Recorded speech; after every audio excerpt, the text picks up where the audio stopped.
yang dulu pernah melahirkan 3 ekor mati semua itu Pak Ustadz, setelah 2 kali gagal, ini kali yang ketiganya alhamdulillah, dari mulai proses kehamilan juga sekarang tidak masalah, sampai dengan ambingnya juga lumayan besar ya. Dan alhamdulillahnya sekarang sudah lahir 3 ekor. Ini umur sudah seminggu nih Pak Ustadz. Ya panjang sekali ya proses belajarnya. Dari awalnya yang tidak mengerti, anakannya lahir terlalu kecil.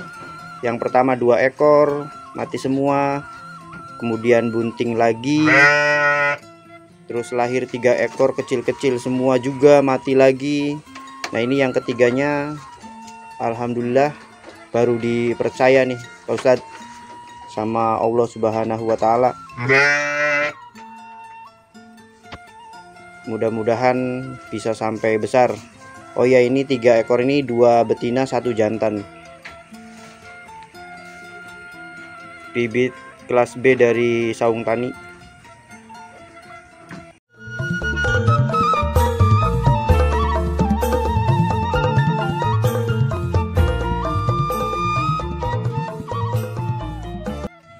Assalamualaikum warahmatullahi wabarakatuh. Selamat bertemu di konten edukasi Saung Tani pemirsa. Bari ngopi, bari lihat domba, ngaraban domba, istirahatnya di konten Saung Tani. Itulah konten hiburan para tukang ngarit yang papanasan biar hideng begitu. Saya dikirim video ini dari Mas Hari yang ada di Gabus Wetan Indramayu 1,5 tahun yang lalu. Saya kirim 1 pejantan 2 betina, paket breeding untuk domba Garut kelas sedang atau B ukurannya ya, betina, dan jantannya big. Itu untuk apa? Untuk belajar beternak dogar. Dan alhamdulillah ini percobaan yang ketiga kali. Jadi 2 betina yang saya kirim laporannya dulu, yang 1 mati karena kembung. Nah, itu pembelajaran yang paling berharga, bagaimana faktor pakan sangat mempengaruhi kepada domba sehingga mati akibat penyakit kembung atau kabebeng atau blowat. Kemudian yang betina yang 1 lagi ini alhamdulillah sekarang beranak 3 ekor lagi, 1 jantan dan 2 betina. Artinya ini betina prolipik, jadi secara genetik ini bagus, domba ini keturunan bagus. Yang kedua, domba ini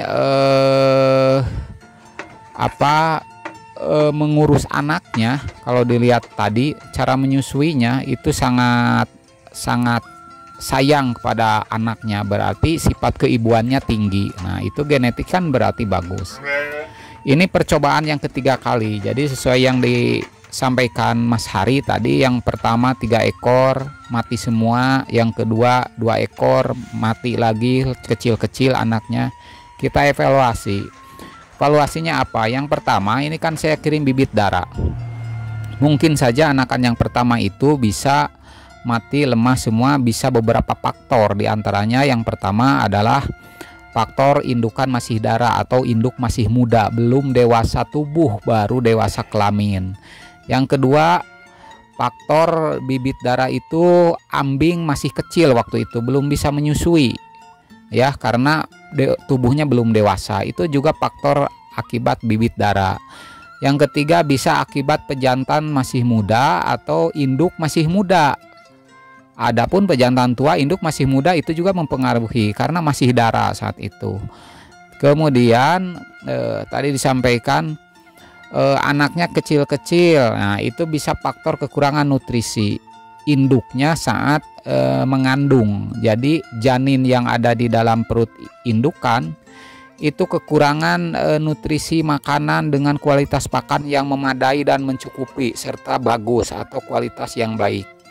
Dapat dilihat dari apa? Dapat dilihat dari video yang dulu dikirim, video curhat. Indukan ini sangat kurus sekali, iganya reges ketika sedang hamil. Jadi faktor pakan sangat mempengaruhi. Kemudian reges itu apa? Kelihatan tulang-tulang dadanya ya, tulang iganya pada saat hamil. Harusnya seperti manusia. Ketika domba bunting, domba hamil itu harusnya gemuk. Catat, harusnya gemuk. Nah, itu patokannya. Kalau lagi menyusui kurus itu wajar. Karena banyak yang lagi menyusui kurus setelah lepas susu kemudian badannya stabil lagi, setelah stabil baru birahi. Itu karakter domba begitu. Setelah birahi kawin lagi, bunting lagi. Gitu. Jadi beberapa faktor itu diantaranya yang bisa menyebabkan anaknya mati lemas dan mati kecil-kecil. Tapi sekarang yang ketiga, setelah banyak diskusi, banyak konsultasi, cari informasi tentang pakan dan lain sebagainya, anakan yang ketiga sudah membuahkan hasil nih. Anaknya gede-gede, baronyo, baru umur seminggu, 1 jantan 2 betina. Tapi yang tidak kalah dengan nilai nominal yang beli domba cukup untuk belajar segitu ada ilmu. Mas Hari mendapatkan ilmu tentang pakan, ilmu tentang breeding, tata cara birahi, cara mengawinkan, proses melahirkan, proses mengurus sekarang. Jadi ilmu itu yang sangat berharga. Ilmu itu yang tidak didapat secara teori, hanya lihat YouTube saja, tidak. Karena kalau lihat YouTube saja tidak praktek itu nol. Beternak itu 1% kata saya teori, 99% harus praktek. Karena apa? Kalau teori, ngumpulin teori, lihat YouTube terus, baunya saja tidak kecium, aromanya saja, susahnya ngarit, capeknya, panasnya juga tidak terasa. Jadi dihargai itu adalah perjuangannya, dihargai itu adalah hasil itu dari jerih payahnya. Begitu. Yang lihat YouTube angan-angannya tinggi, pemula rata-rata hitungan matematika, tidak begitu bos. Breeding itu, ternak domba itu tidak ada jaminan banyak uang akan berhasil, tidak. Begitu pemirsa. Kita runut lagi. Kembali ke laptop nih. Runut lagi tentang proses belajar dalam beternak domba. Domba apapun. Setelah ilmunya dapat, sekarang Mas Hari sampai bilang, Kang, saya sekarang semakin optimis. Endingnya sudah tahu, sudah ada pengalaman, nanti akan pesen bibit big yang besar-besar. Sampai begitu. Karena apa? Pada saat itu Mas Hari itu hampir putus asa, sekali gagal, 2 kali gagal. Kata saya kalau berhenti di tengah jalan gagal 100%. Tapi kalau masih melanjutkan dengan kesabaran, dengan telaten, dengan tekun, kesalahannya evaluasi dulu. Domba yang ada dibeli dari saung tani hanya itu saja, pelihara sebaik mungkin. Suatu saat nanti kalau kesabaran kita sudah, ujiannya sudah lulus gitu kan, sebentar lagi finish nih. Kebanyakan yang gagal di tengah jalan itu sebentar lagi masuk finish sudah berhenti, akhirnya gugur di tengah jalan. Nah, tapi kalau kegagalan itu terus kita sebelum masuk finish, terus kita walaupun terakhir masuk finishnya, beda dengan yang lain, menjadi peserta terakhir masuk finish, tapi Anda telah berhasil melewati masa sulit, telah berhasil lulus, sehingga apa? Beda yang gugur tadi. Jadi sehingga ke depan momen-momen keberhasilan, kemudian pengalaman diasah dengan kesabaran, kemampuan, dan segala hal yang menguji mental, itu akhirnya keberhasilan akan menghampiri kita semua. Jadi sekarang kegagalan itu akan berhenti, akan total ketika kita berhenti beternak, ketika mendapatkan masalah. Dan ketika terus berlanjut, nah kegagalan itu adalah kegagalan yang tertunda, dan di depan itu pasti ada keberhasilan.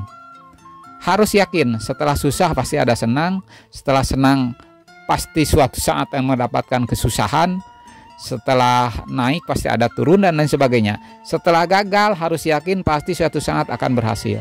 Dan sekarang terbukti. Selamat Mas Hari, saya ikut senang, ikut bahagia merasakan bagaimana jerih payah seorang peternak. Tetap semangat, ini menjadi motivasi bagi semuanya, terutama para pemula. Wassalamualaikum warahmatullahi wabarakatuh.